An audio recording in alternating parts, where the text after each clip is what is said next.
මුල සිට සරලව පියවරෙන් පියවර ඔබේ ඉංග්‍රීසි දැනුම වර්ධනය කරන අපේ පාඨමාලාව අපි ආරම්භ කරන්න සූදානම් වෙන්නේ. ඒ යටතේ මම මුලින්ම ඔබට වචන ගණනාවක් හඳුන්වා දෙන්න බලාපොරොත්තු වෙන්නේ. ඉංග්‍රීසි ඉගෙන ගන්නකොට අපිට සිද්ධ වෙනවා කාරණා දෙකකට අපේ අවධානය යොමු කරන්න. එකක් තමයි වචන words නැත්නම් vocabulary කියන එක. මේ වෙන විටත් ඔබ වචන බොහෝ ප්‍රමාණයක් සරලව කිව්වොත් කතා කිරීමට, ලිවීමට, කියවා තේරුම් ගැනීමට අවශ්‍ය කරන වචන බොහෝ ප්‍රමාණයක් දන්නවා. ඒ වචන තවදුරටත් ඒ වචන භාවිතය තවදුරටත් වර්ධනය කිරීම තමයි මෙහිදී අපි බලාපොරොත්තු වෙන්නේ. ඊළඟට අපිට සිද්ධ වෙනවා ප්‍රධාන වශයෙන් grammar ව්‍යාකරණ පිළිබඳ අවධානය යොමු කරන්න. ව්‍යාකරණ කියලා කියන්නේ 아무තු දෙයක් නෙවෙයි. grammar කියන්නේ වාක්‍ය ගොඩනගන ආකාරය. ඒ පියවරෙන් පියවර සරලව මේ පාඨමාලාව තුල ඔබට හඳුන්වා දෙනවා. ඒ මා ඔබට පෙන්වන පියවර අනුගමනය කරමින් මේ මොහොතේ සිටම ඉංග්‍රීසි වාක්‍ය නිර්මාණයට ඔබ ප්‍රවිෂ්ඨ විය යුතුමයි. වචන මාලාව යටතේ මම මුලින්ම vocabulary යටතේ වචන 10ක් කියලා දෙනවා. පහසුවෙන් මතක තියාගන්න පුළුවන් විදියට. පළවෙනි වචනේ තමයි අපි යටතේ ඉගෙන ගන්නේ sting කියන එක. sting. sting කියලා කියන්නේ මොකක්ද කියලා මම පොඩි කතාවක් අනුසාරයෙන් කියලා දෙන්නම්. දැන් අපේ පැත්තේ හිටියා ජස්ටින් කියලා මාමා කෙනෙක්. right? මාමාගේ නම ජස්ටින්. ජස්ටින් මාමා මැරුණා. මැරිලා ණයෙක් වෙලා ඉපදිලා දැන් ගේ ළඟින් යන අයට මොකද කරන්නේ? ණය මොකද කරන්නේ? දෂ්ට කරනවානේ. මාමාගේ නම ජස්ටින්. ජස්ටින් වල මුල අකුර ජයන්න කැපුවාම බලන්න වචන එනවා ස්ටිං කියලා. ජස්ටින් වල ජයන්න ඉවත් කරාම ස්ටිං කියන මේ වචන එනවා. ස්ටිං කියලා කියන්නේ දෂ්ට කරනවට. මේ එස් අකුර ශබ්ද කරනකොට ඉයන්න කියන්න එපා. අල් සයන්න කියන්න. මේ ස්ටිං නොවේ ස්ටිං. ස්ටිං කියන්නේ දෂ්ට කරනවට. දෙවෙනි වචනය චර්ල්. චර්ල්. දැන් පෙරේර මහත්තයා ඈත පිටිසර ගමක ඉපදුනේ. එතුමා දුක් මහන්සියෙන් ඉගෙනගෙන පළවෙනි පත්වීම ගුරුවරයෙක් විදියට කොළඹ රාජකීය විද්‍යාලයේ එක වසරට ලැබුවා. දැන් එක වසරේ ඉන්නේ පොඩි දරුවෝනේ. ඒගොල්ලන්ට සර් කියන්න බෑ. ඒ ළමයි සර්ට කියන්නේ චර්ල් කියලා. චර්ල් චර්ල් මට වතුර තිබහයි චර්ල්. එහෙම තමයි ළමයි කියන්නේ. පෙරේර මහත්තයා දන්නවා නම් චර්ල් කියන එකේ තේරුම එතුමා ඉල්ලාස් වෙනවා. චර්ල් කියලා කියන්නේ ගොඩයට. මං කිව්වනේ ආ ඈත පිටිසර ගමකින් ආවේ කියලා. චර්ල් කියන්නේ ගොඩයා. එයා නිකන් ගොඩෙක් වගේ. He is just like a churl. ඔය නිකන් වගේ කියන අපි just like කියන පද දෙක පාවිච්චි කරනවා. He is just like a churl. ගොඩෙක් වෙන්න එපා. Don't be a churl. Don't be කියන්නේ වන්න එපා කියන එක. Don't be a churl. ගොඩෙක් වන්න එපා. තුන්වෙනි වචනේ හල්. දැන් මගේ මිත්‍රයෙක් ඉන්නවා එයාට මේ අයන්න කියන්න බෑ. සමහරුන්ට සමහර අකුරු ශබ්ද කරන්න බෑනේ. එයා අයන්නට කියන්නේ හයන්න. එයා එහෙනම් අක්කා කියලා කොහොමද කියන්නේ? හක්කා කියලා නේද? එයා එහෙනම් අන්නාසි කියලා කොහොමද කියන්නේ? හන්නාසි. දවසක් අපි එලිමහනේ මිදුලේ ඇවිද ඉන්නකොට පොල් අත්තක් වැටුණා. යාළුවා කියනවා මචං පොල් අයන්න කියන්න බෑනේ යාට. අයනට හයන දාලා කියන පොල් හත්තක් වැටුණා කියලා. පොල් හත්ත කියලා එයා කිව්වේ. පොල් හත්ත කියන එක අනිත් පැත්ත හරවන්න. පොල් හත්ත හල් පොත්ත. හල් කියන්නේ පොත්තට. ඊළඟට ඔබ දන්නා වචන වලින් නොදන්නා වචන ගොඩාක් ඉගෙන ගන්න අවස්ථාව මේ භාෂාවේ තියෙනවා. දැන් රෙඩ් කියන්නේ රතු පාටනේ. ඈන් කියන්නේ කූඹියට. ඒතර රෙඩ් ඈන් කියන්නේ රතු කූඹියා නෙවෙයි දිමියා. රෙඩ් ඈන් කියන්නේ දිමියා.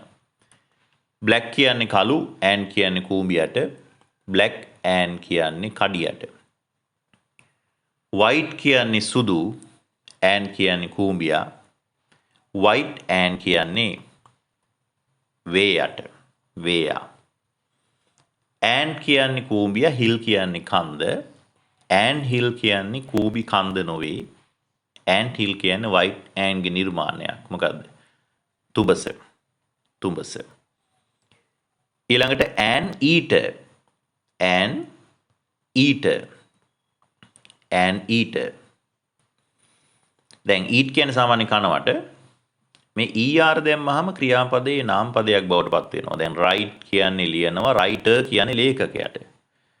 read කියන්නේ කියවනවා, reader කියන්නේ කියවන්නා. ඒතර eat කියන්නේ කනවට, eater කියන්නේ කන්නා. an eater කියන්නේ කූඹි කන්නා. කවුද කූඹි කන්නේ? කබල්ලෑවා. කබල්ලෑවට අපි කියන්නේ an eater කියලා. 9 වෙනි වචනය 9th one tortoise. tortoise. දැන් නිමල් ඉස්කෝලේ ගිහලා ඉගෙන ගත්තා tortoise ඉබ්බා කියලා. දැන් එයා පාඩම් කරනවා ඉබ්බා tortoise, tortoise ඉබ්බා එහෙමනේ නේද? ටික දවසක් ගත වුණා නිමල්ට ඉංග්‍රීසි දන්න නිසා දැන් ගයිඩ් කෙනෙක් විදිහට රැකියාවක් ලැබුණා. එයා දැන් ෆොරිනර්ස්ලාත් එක්ක මහවනාන්තරය ඇවිදගෙන යනකොට එකපාරට එළියට ආව ඉබ්බෙක්. දැන් ෆොරිනර්ස්ලා දකින්නේ මේ ඔක්කොම අහන්නේ ගයිඩ් ගෙන්නේ. එයා අහනවා what is that කියලා. නිමල් කල්පනා කළා ඉබ්බට කියන වචනය. දැන් ඉබ්බට කියන්නේ tortoise කියලානේ. එයාට සම්පූර්ණ වචනේ මතක නැහැ. එයාට මතකයි ඉබ්බට කියන වචනේ ටොයන්නින් තමයි පටන් ගන්න කියලා. එයා ටෝටෝ කියලා කල්පනා කළා ඉන්නේ නැහැ. උත්තර දෙන්නත් එපයි. සිංහලෙන් ඉබ්බනේ. එයාට මතක ටොයන්න විතරනේ. එයා මොකද කළේ? ඊයන් අයින් කළා ටොයන්න දාලා එයා කියනවා උත්තර දෙන්න එපයි. it is tobba කියලා. it is tobba. it is tobba කියන එක අනිත් පැත්ත හරවන්න. it is tobba ගානට වචන එනවා tortoise ඉබ්බා. tortoise කියලා කියන්නේ ඉබ්බට. tortoise කියන්නේ ඉබ්බා. ඊළඟ වචනය දැන් තව කියනවා මේ තව සමීප ඥාතියෙක් ඉන්න ඉබ්බගේ කවුද? turtle. turtle කියලා කියන්නේ කැස්බෑවට. turtle. turtle කියලා කියනවා කැස්බෑවට. ඊළඟ වචනේ බෝගස්. ඔය බෝගස් වගේ ඉන්න යාළුවන්ගෙන් ප්‍රවේශම් වෙන්න ඕන. අපිට වටින වචනයක් වුණාට බෝගස් කියන එක. ඉංග්‍රීසියෙන් බෝගස් කියලා කියන්නේ ව්‍යාජ කියන එක. ඉංග්‍රීසියෙන් බෝගස් කියන්නේ ව්‍යාජ. ඔය බෝගස් ස්පෙයා පාර්ට්ස් වාහන වලට දාන්න එපා. ව්‍යාජ අමතර කොටස් නේද? බෝගස් කියන්නේ ව්‍යාජ. right? හරි. මේ වචන ටික නැවත බලලා හොඳින් ධාරණය කරගන්න. කතාවත් එක්ක නැවත වරක් මතක් කරගන්න. මේ හැම වචනයක්ම අපේ භාෂා භාවිතයට අත්‍යවශ්‍යයි. තව එකවරක් කිව්වොත් ස්ටිං කියන්නේ දෂ්ට කරනවා. චර්ල් කියන්නේ ගොඩයා. හල් කියන්නේ පොත්ත. රෙඩ් and දිමියා. බ්ලැක් and කඩියා. white and වේයා. ant hill තුබස. an eater කබල්ලෑවා. tortoise ඉබ්බා. turtle කියනවා කැස්බෑවට. බෝගස් ව්‍යාජ.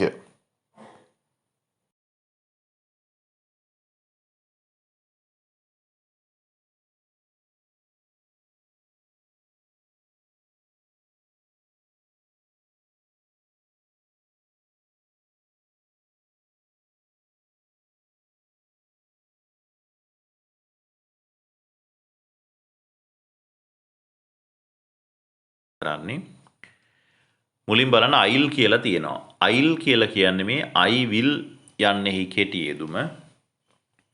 lead along. lead කියන්නේ සාමාන්‍යයෙන් මඟ පෙන්වනවා, නායකත්වය දෙනවා. ඒ වගේ යමක් බලා ඇදෙනවා. along කියන්නේ දිගේ කියන එක. along දිගේ. the path of the success. path කියන්නේ මාවත, පාර කියන එක.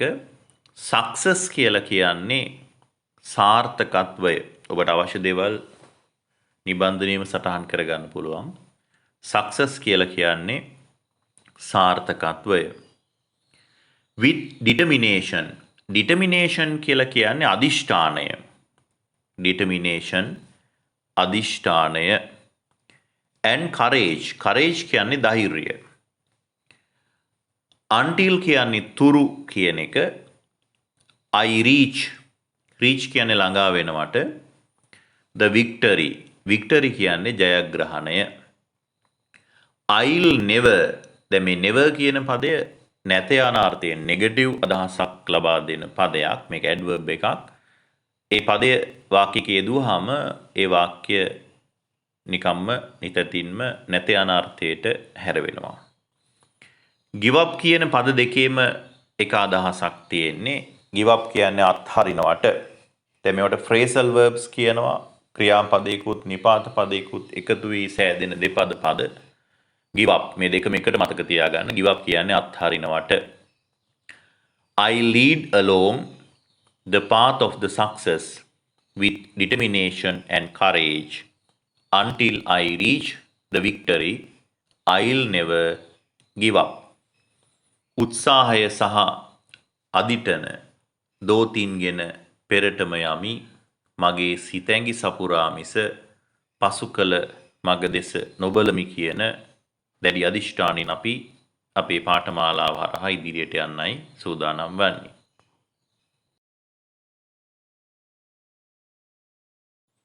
ඊළඟට ව්‍යාකරණ පාඩමට අපි අවධානය යොමු කරන්නයි සූදානම් වන්නේ. මුලින් මේ යටතේ අපි හදාරන පදේ තමයි could කියලා කියන පදය. could කියන පදේ සිංහල අදහස පුළුවන් වුණා කියන එක. could පුළුවන් වුණා. අතීතයේ කිසියම් ක්‍රියාවක් කළ හැකි වූ බව පවසමින් පුළුවන් වුණා යන ශබ්දය ඇසෙන පරිදි ඉංග්‍රීසියෙන් අදහස් පළ කරන විට පහත සඳහන් වාක්‍ය රටාව භාවිතා වේ. ඔබ දන්න ජනප්‍රිය පදය can කියන පදේ අතීතයේ තමයි මේ could කියලා කියන්නේ. දැන් මම ව්‍යාකරණ නැත්නම් ග්‍රැමර් උගන්වන්න හදන්නේ. ඒ තමයි වාක්‍යයක් හදන විදියක් තියෙනවා. ඕනම දෙයක් කරන විදියක් තියෙනවානේ. මෙන්න මේ ඒ පියවර තුන. මුලින්ම ඔබ වාක්‍ය පටන් ගන්න ඕන සබ්ජෙක්ට් එකෙන්. සබ්ජෙක්ට් කියලා කියන්නේ ක්‍රියාව කරන කෙනා. I මම, we අපි, you ඔබ, ඔබලා, they ඔවුන්, she ඇය, he ඔහු, it ඌ නැත්නම් ඒක වගේ පදයකින් හරි කිසියම් නමකින් හරි තමයි ඉංග්‍රීසි වාක්‍යයක් නිතරම ආරම්භ වෙන්නේ. දෙවනියට ඔබ could කියන පදය යොදන්නට ඕනේ. ඒතර තමයි පුළුවන් වුණා කියන අදහස ඒ වාක්‍යයට ලැබෙන්නේ. තුන්වෙනි පියවර තමයි verb stem එක. ක්‍රියාපදයේ මුල් අවස්ථාව. ඒ කියන්නේ ing එහෙම දාන්න බෑ. මෙතන go මිසක් going දාන්න බෑ. come මිසක් coming දාන්න බෑ. ක්‍රියාපදයේ මුල් ස්වරූපයයි භාවිතා කරන්න ඕනේ. මේ පියවර තුන අනුගමනය කිරීමෙන් ඔබට පුළුවනි පුළුවන් වුණා කියන අදහස තිබෙන ඕනෑම සිංහල වාක්‍යයක් ඉංග්‍රීසියට පරිවර්තනය කරන්න. ඒ හරහා ෂණිකව ඉංග්‍රීසි කතනයට යොමු වීමේ හැකියාව තිබෙනවා. verb stem යනු ing ed වැනි කිසිවක් එකතු නොවූ ක්‍රියාපදයේ මුල් අවස්ථාව.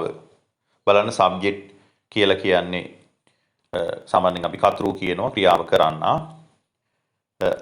නැවත මම දාලා තිනවා I මම, we අපි, you ඔබ ඔබලා, they ඔවුන් ඒවා කියන අදහස් දෙකම තියෙනවා. she ඇය, he ඔහු, it ඌ නැත්තම් ඒක. අපි උදාහරණ වලට යමු යමු. මට පුළුවන් වුණා දිනන්න. දැන් පුළුවන් වුණා කියන ශබ්දය ඇහුණ ගමන් අපි තීරණය කරනවා මේ පියවර තුන හරහා මේ වාක්‍ය ඉංග්‍රීසියට පරිවර්තනය කළ හැකි බව.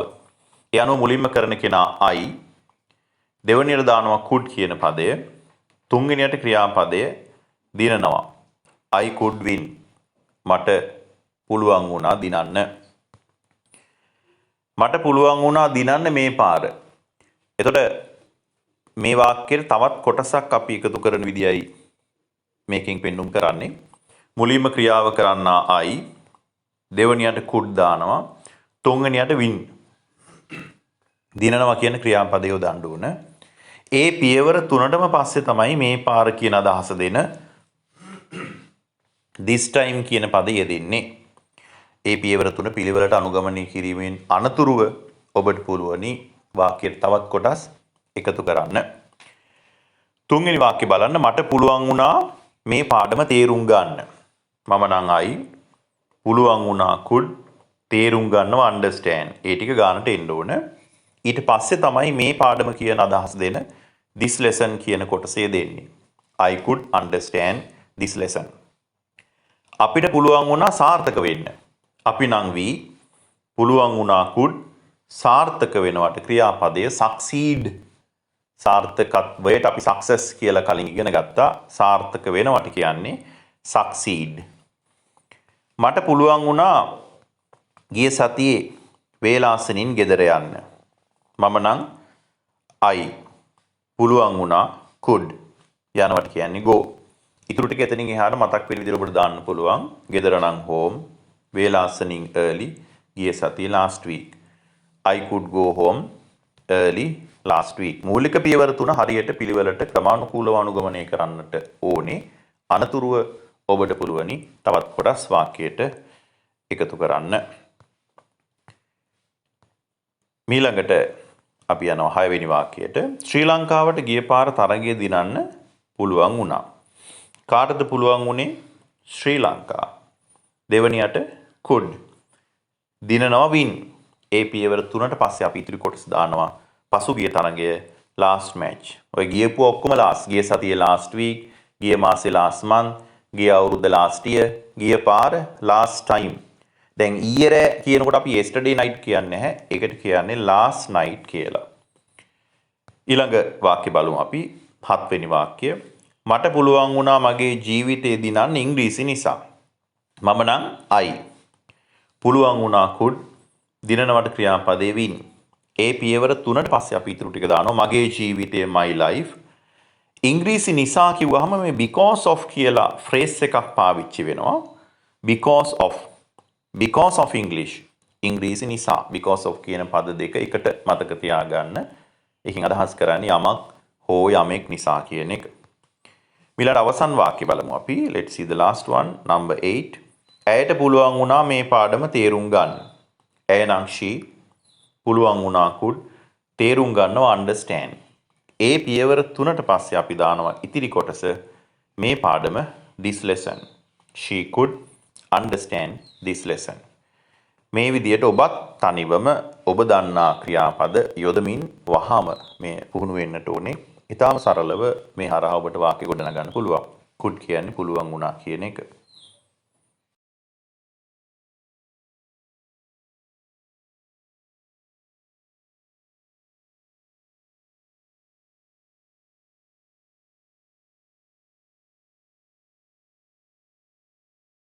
ඊළඟට could යන පදේ නැති අනාර්ථය couldn't කියන පදය වාක්‍යයේ දෙන විදිය අපි විමසා බලන්න හදන්නේ.